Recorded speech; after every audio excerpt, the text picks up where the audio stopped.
1968, Robert Stanuit searched for and discovered the wreck of La Girona at Lacada Point, near the Giant's Causeway in Bushmills in Northern Ireland. He recovered many treasures from the site, but some of the items he found have given me pause for thought. Hello, I am Capitán de Navío Rafael Arcos Chinchilla. In thinking about the Spanish Armada, I sometimes think not of the famous officers, but of those whose names we do not know. I imagine a young man setting out on his first adventure, his beloved gifting him a fede ring inscribed with, "No tengo más que darte." I have nothing more to give thee. I'm also curious about the owner of this ruby-studded gold salamander. Leonardo da Vinci once popularized the idea that salamanders could survive in fire. As a result, this talisman was believed to protect its owner from flames, a particularly valuable safeguard on a wooden ship.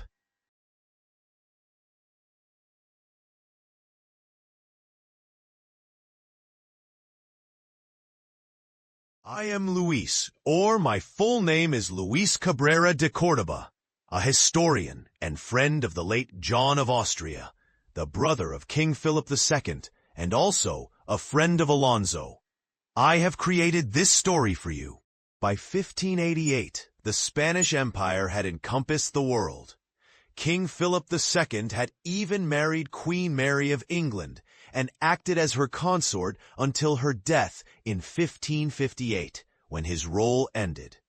He then offered to marry Elizabeth, but was rejected.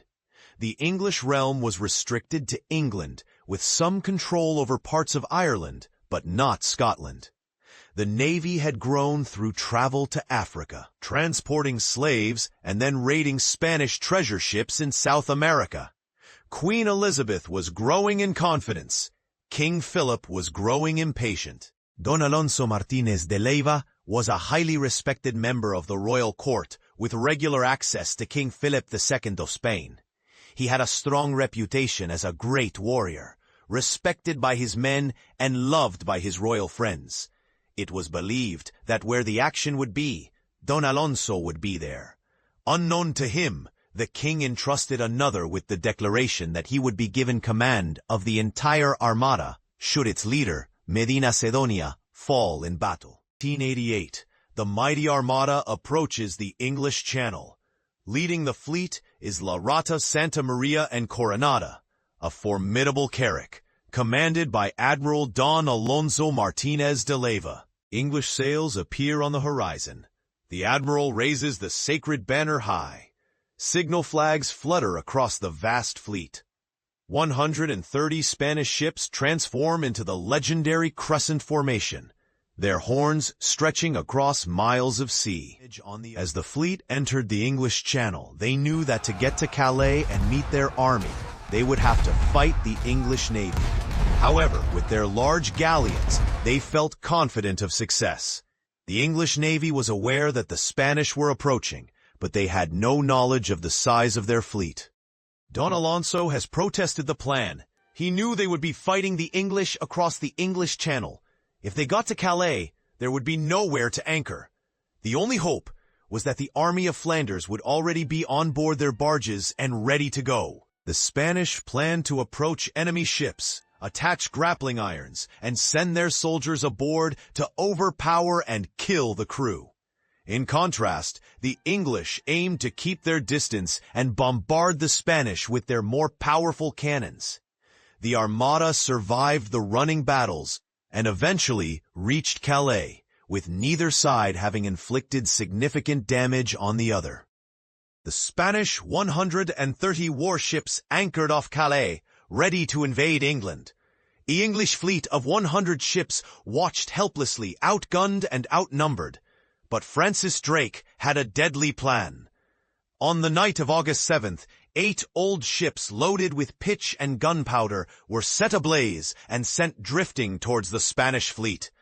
Panic erupted. Spanish crews cut their anchor cables and fled in terror. The mighty Armada was scattered across the English Channel in chaos.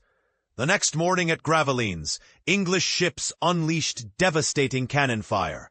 The Spanish formation shattered their invasion dreams, sinking beneath the waves.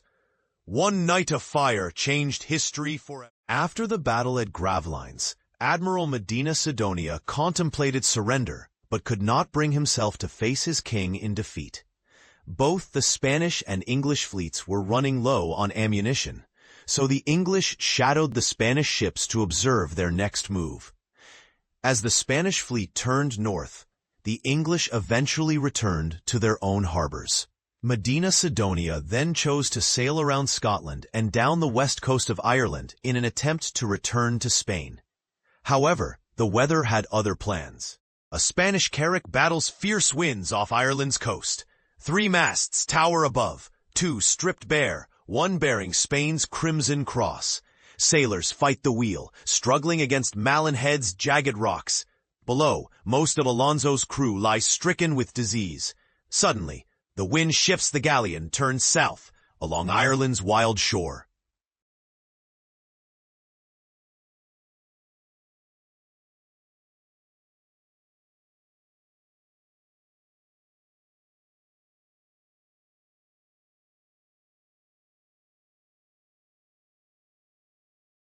The storms exposed more and more problems on La Rata.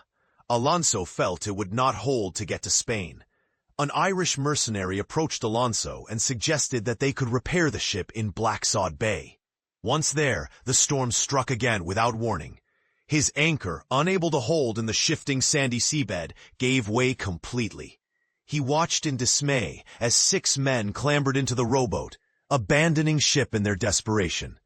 Left defenseless against the gale, the vessel was driven helplessly across the bay until it crashed onto Fahy Beach. Alonso knew the ship had been loyal in battle, but storms and damage had finally broken it beyond repair. He glanced up at Duna Castle, then told his men to gather what they could and help the sick and the wounded off the ship. As they left, he set his beloved carrack ablaze and walked away behind them. As the storm began to abate, Don Alonso sent out search parties to try to find food. One party met locals, who took them to Ely Bay, where they saw La Duquesa Santa Ana under repair. They packed up and headed to Ely Bay to meet up with Captain Pedro Mer, and found he had lost many of his crew. Don Alonso took command, and both crews worked together to complete the repairs. The ship, designed for 300 sailors and soldiers, now carried over 900. The ship left the protection of the bay, but Don Alonso, rather than risk the dangerous Bay of Biscay, decided to head for Scotland. The winter storms returned, and they lost control of the rudder, and the ship came to a sudden, jarring halt on Kilturish Bay's gently curving shore, its wooden ribs pressing into the sand like a stranded sea creature. As the ship struck the shore, a bar from the capstan was driven into Alonso's right leg. He still managed to get all 900 men safely ashore. They found the old O'Boyle's castle. Don Alonso rested up as his men worked on O'Boyle's castle. A week later, a local man came and reported, "There is a big ship and men who talk like you in Killybegs." Alonso knew he could not walk, and so ordered his men to march to Killybegs and then return to pick him up. The men refused and built a makeshift sedan, marching past the wreck of La Duquesa Santa Ana. All 900 headed to Killybegs. Don Alonso sat up in his sedan. Here was a fully working harbor, and there must be a chance to get home to Spain. Alonso could see his favorite ship, the galleass La Girona, on the quayside. He was really happy to see the Girona crew working hard to make it seaworthy. He not happy to see the large crowd of men in black, with either gold chains or gold belts, awaiting their chance to board the ship. He recognized them as the king's preferred administrators, destined to take over the management of England in the king's name. Then he realized the poorly dressed men were sailors who had survived various shipwrecks and made their way here. Then he met the officers, and they planned their departure. Alonso was forced to abandon many, squeezing 1,300 souls onto La Girona until not a single inch remained. As Ireland faded behind them, relentless winds drove the ship farther from Scotland's promise. Then disaster struck.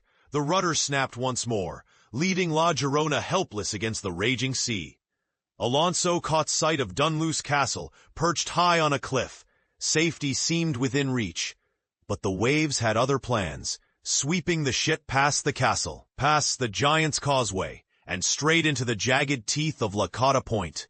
The hull shattered on the rocks, hurling the crew into the churning water. Only 7 survived. Don Alonso had defended the fleet, battled the English, braved the storms, and struggled to save as many as he could. Yet, in the end, he lost.